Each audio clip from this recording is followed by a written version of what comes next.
qysh një bilet avioni ka kushtu $21 milion.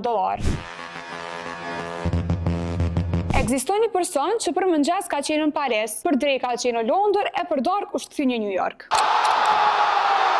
3 vakte në 3 vende të ndryshme. E kretë kështu pas qaf. E tash po ju tregoj se çysh ka ndodhur kjo. Në fillim të viteve 80-ta, kompania American Airlines ka qenë në krizë financiare dhe ka pas nevojë urgjente për para. E çka kanë bërë këta? Ata e kanë nxjerrë në shitje Airpass që ka qenë një bilet e përjetshme në klasin e parë. Kjo ka kushtuar $250,000 për veten, edhe $150,000 nëse ke dashur me marrë një shoqërues. Esteban Rothstein e ka bler këtë bilet për me udhëtu kurdo që ka desht, po dhe nëse cilin do vend. Por kompania nuk e ka parashikuar se edhe një herë që ka me kushtu miliona humbje. Esteban nuk ka qenë një udhëtar i zakonshëm. Ai ka bërë rreth 10.000 udhtime, duke i bërë ka 3 udhtime në ditë në klasin e parë. E ka shfrytzuar biletën si me pas qenë shqiptar. Në vitin 2008, American Airlines ka qenë shumë e dëshpëruar nga humbjet e mëdha që i kanë sjellë ta superpërdorues që i ka pas. Edhe nga kjo e ka marrë një vendim drastik.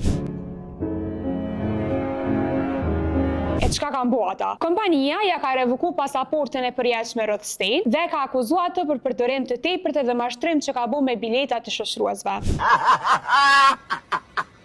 E jo, a i kështu përdorur biletën 3 herë në ditë si Esteban apo e kështu ruaj? Për më shumë informacione, klikoni në kanalin ton Malta TV.